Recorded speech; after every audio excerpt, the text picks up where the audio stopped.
there is something so sort of mysterious about writing opera, because it becomes a process that just gets its own energy, and you feel less like the composer. It's not really about yourself.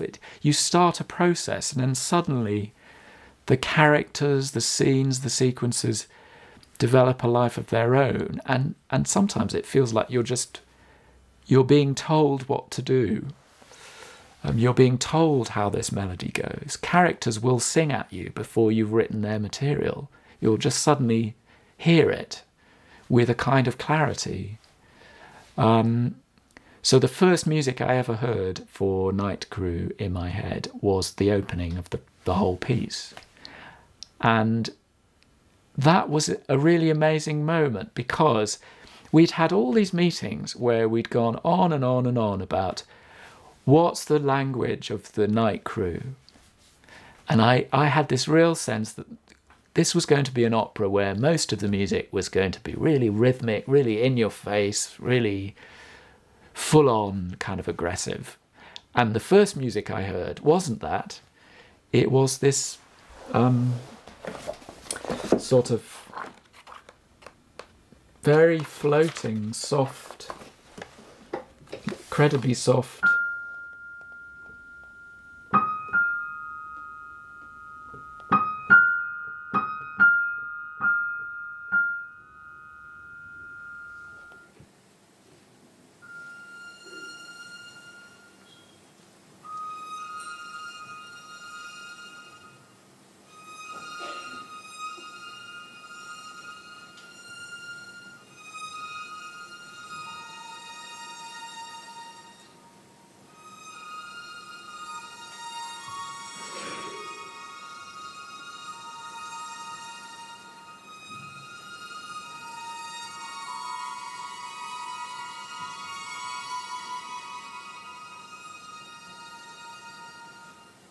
starting work on an opera right from the very beginning is a kind of funny mixture of real excitement and terror, because it's just a huge amount of work.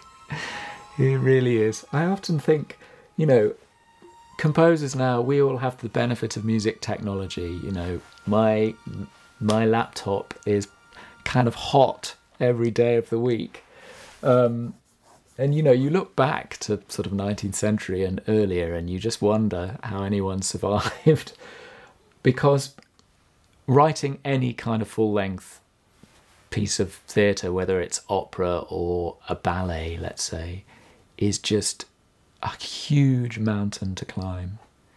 Because there's all the time to develop the idea before you've written a note, and that's really crucial. That's hours and hours and hours of conversations and thinking and reading and looking at libretti, and there's all that. Then there's writing the thing, just writing 2 hours of music. Then there's orchestrating 2 hours of music. Then there's all the rehearsals. Then there's all the editorial work between you and the publisher or the musicians, or so that's the kind of terrifying bit, just the sheer workload. So, and I think with experience, it's a bit like having a kind of sort of horrible operation. You know, the mind sort of forgets what it was like to have that surgery. You know, you wipe it. It's still there somewhere, but you know, your mind very thoughtfully kind of appears to forget it. Here again, how many times must I return here beneath the water? The last thing I would want to make with an opera like Night Crew is some kind of anodyne, bland, patronising, lowest common denominator piece, which is just, there's nothing at stake. I mean, opera is risky. Let's take a risk. I want to take the risk, and it's as much a risk and a challenge for me as it will be for the young people taking part in it. And so we're all on the same level. We're all taking risks. But the possible outcome is that we create a really exciting piece of work, and that's what one has to hope for.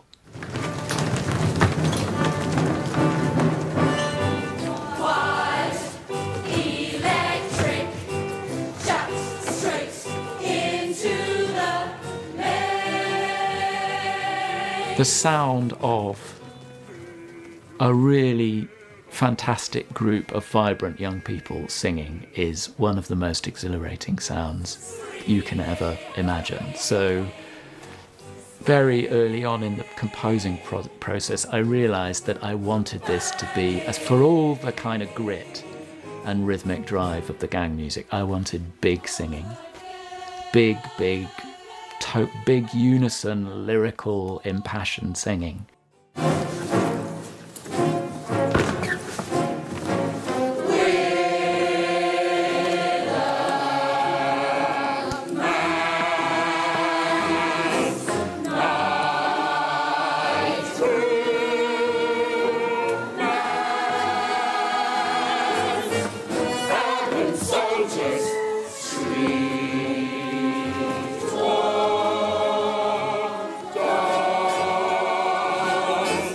I enjoy melody. I like writing tunes.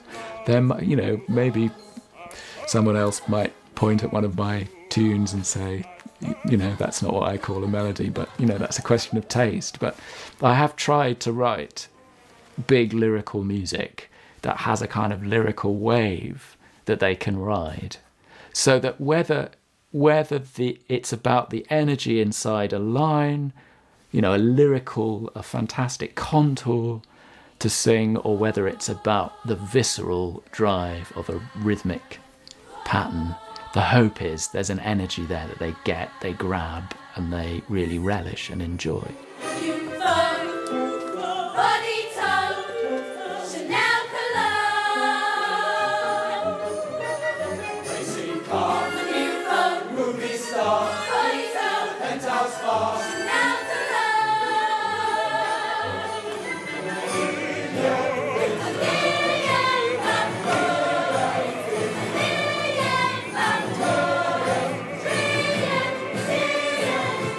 In the story, the young Art, who's drawn into the gang by his half-brother, Mordek, and eventually Art takes over the gang, and through his interaction with Myrtle, for a brief period, he changes this gang and transforms it into a gang that is looking at the stars, that has at its core a set of, Arthurian values of loyalty, now and forever. And the music, as a consequence, changes from sort of edgy sound to something much more lyrical, and it has a kind of greater degree of simplicity in some ways, but also it has a kind of exultant feel. So they're singing, we swear to art.